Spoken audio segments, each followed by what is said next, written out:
Salut à tous les amis, alors je viens de quitter l'hôtel Padova pour commencer ce séjour à Istanbul.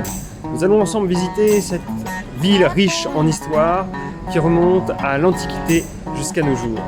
Et cela après le générique, bien évidemment, pour cet épisode spécial en plusieurs parties sur les chats d'Hagia Sophia.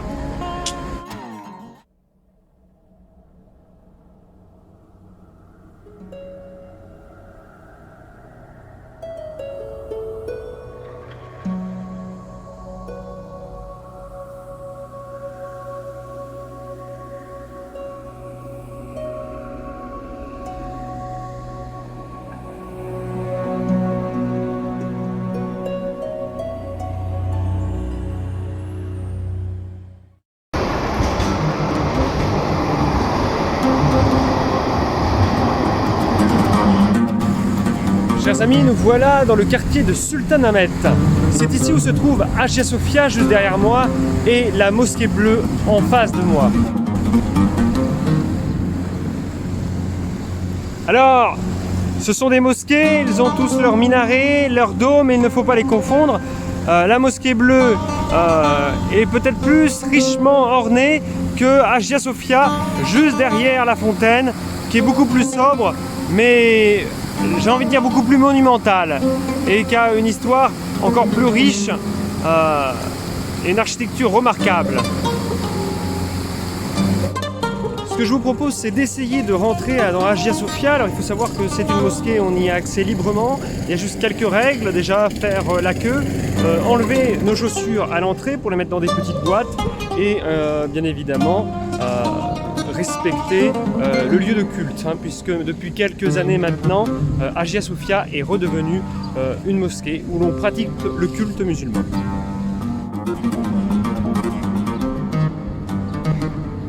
Alors j'ai l'impression qu'on arrive à la bonne heure, il n'y a pas trop de queue. La dernière fois, toute la place hier était recouverte de population faisant la queue pour attendre de rentrer dans ce magnifique monument.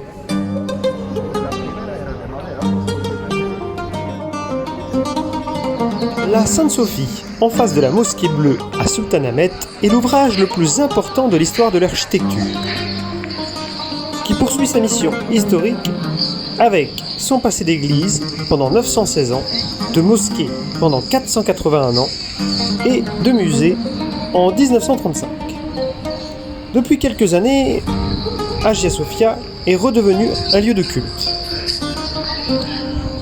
Les historiens de Byzance, Théophane Nicéphoros et le grammairien Léon ont écrit que la construction fut démarrée à l'époque du pouvoir de Constantin Ier de 324 à 337 et fut achevée en 360 à l'époque de l'empereur Constantin II.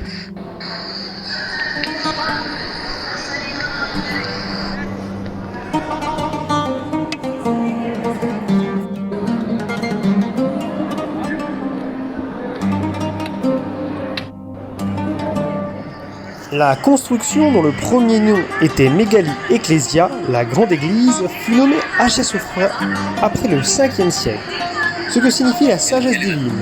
Ce premier bâtiment avait le plan de basilique à 5 nefs au toit en bois et fut incendié entièrement lors d'une insurrection. Aucun vestige n'a pu en subsister. Sur la demande de l'empereur Théodose II, elle fut reconstruite par l'architecte Ruffinos, qui l'ouvrit cette fois-ci à la prière en 415.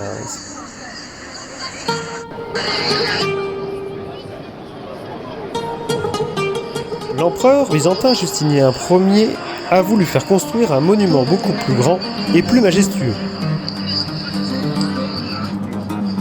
L'empereur ordonna alors à toutes ses provinces d'expédier à Istanbul les pièces, les colonnes et les chapiteaux, les marbres et les pierres colorées appartenant aux monuments architecturaux. La construction a donc commencé en 532 et s'est terminée 5 ans plus tard. La basilique de la Sainte-Sophie, subsistant jusqu'à aujourd'hui avec toute sa beauté merveilleuse, présente pleinement les traces des lignes essentielles architecturales de la Byzance archaïque, aussi bien que celles de la tradition architecturale de Rome et celle des beaux-arts orientaux.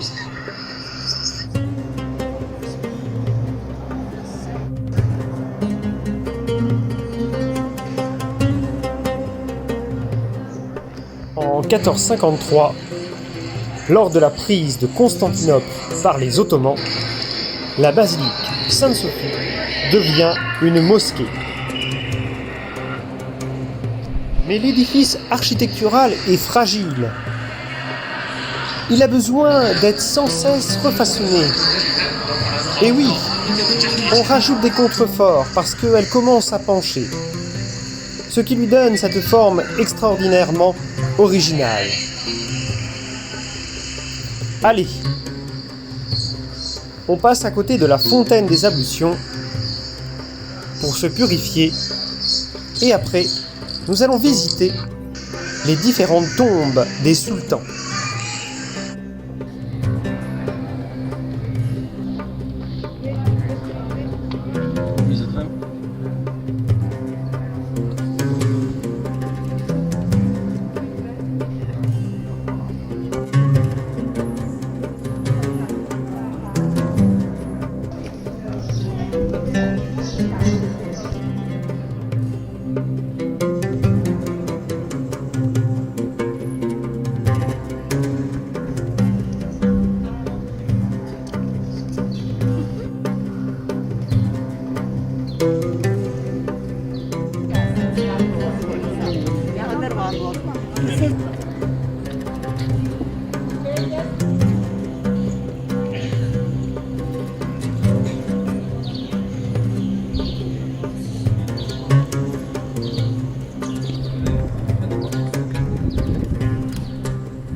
Vous voyez les amis, vous voyez, comme je vous disais tout à l'heure, à partir d'une certaine heure, la queue, c'est comme à Disneyland Paris.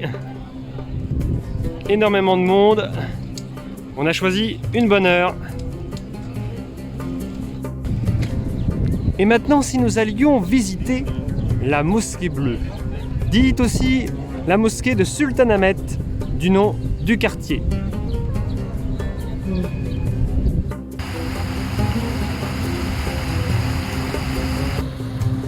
Au XVIIe siècle commença les jours difficiles de l'Empire ottoman.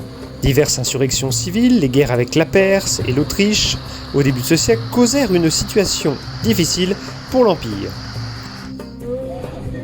Le sultan Ahmed, dès qu'il arrive au trône, décide alors de construire une mosquée afin de faire sortir la cité de la situation désordonnée.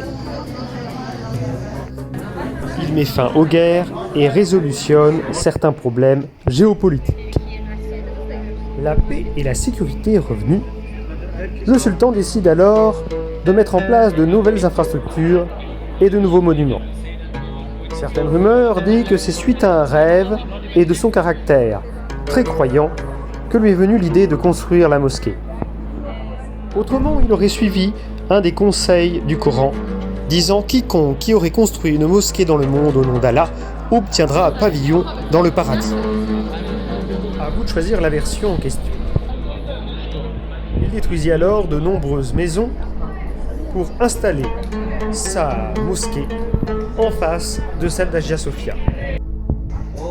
Si aujourd'hui elle est en travaux, on peut admirer encore quelques faïences. Et la bleuté de sa faïence fait de la mosquée bleue.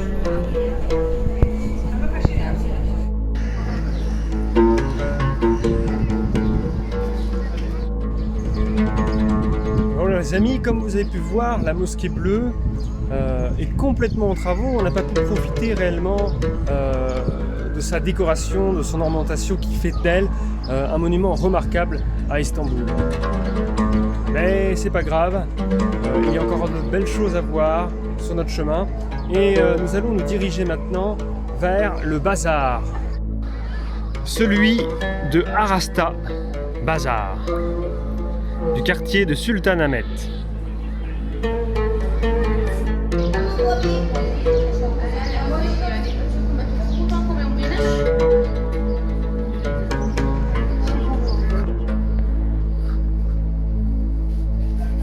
Size tekrar anlat, lesson Rouge. C'est ça le take, hein.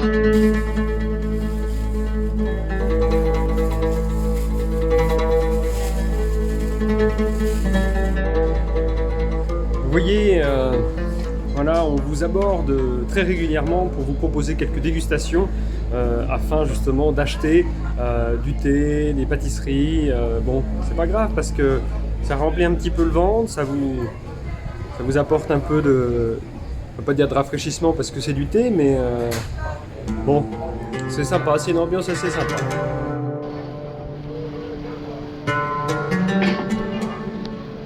Allez, la rasta de ce Sultanahmet, c'est un bazar. À l'extérieur. Ce bazar, avec ses échoppes en bois et pierre, reflète parfaitement bien l'ambiance de l'Empire ottoman du XVIe et XVIIe siècle. C'est pour moi l'Istanbul que l'on souhaite voir. À mon avis.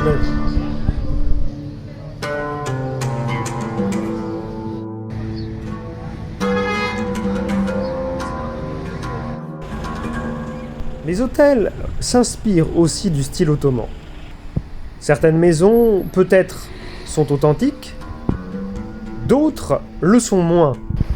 Des décors, reconstitutions afin de plaire aux touristes, mais ça permet d'exprimer une période riche de l'histoire de notre Istanbul.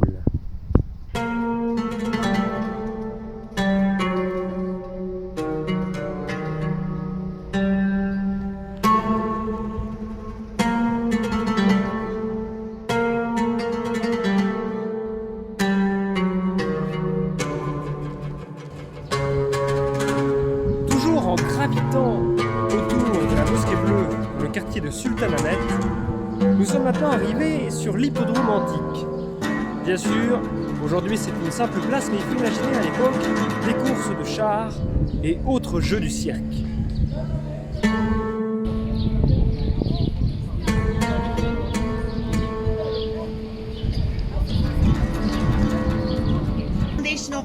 Le plus vieil obélisque d'Istanbul se trouve sur le Spina dans l'hippodrome.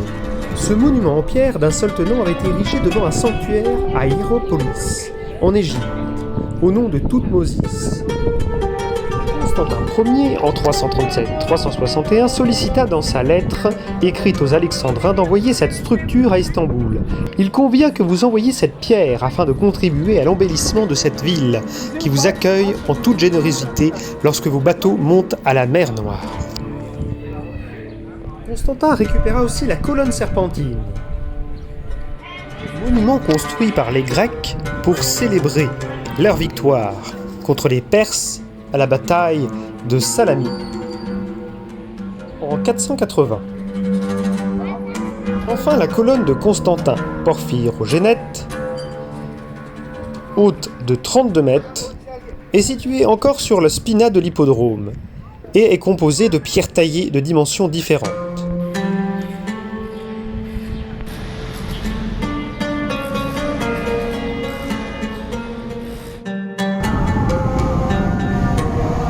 Les amis, tout à l'heure nous avons vu le panneau avec les heures pour l'appel à la prière. Et là maintenant, nous pouvons entendre le muezzin faire l'appel de la prière en haut des minarets.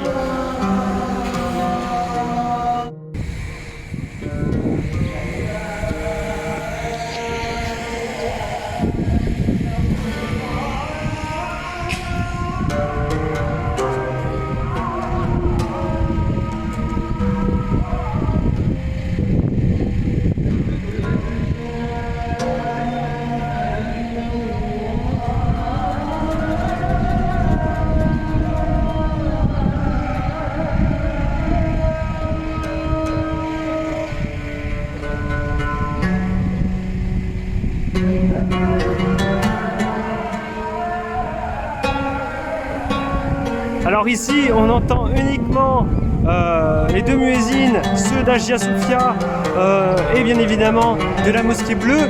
Mais il faut savoir qu'ils se répondent de minaret en minaret dans tout Istanbul. Et bien évidemment, dans tous les pays musulmans où on pratique voilà, le culte.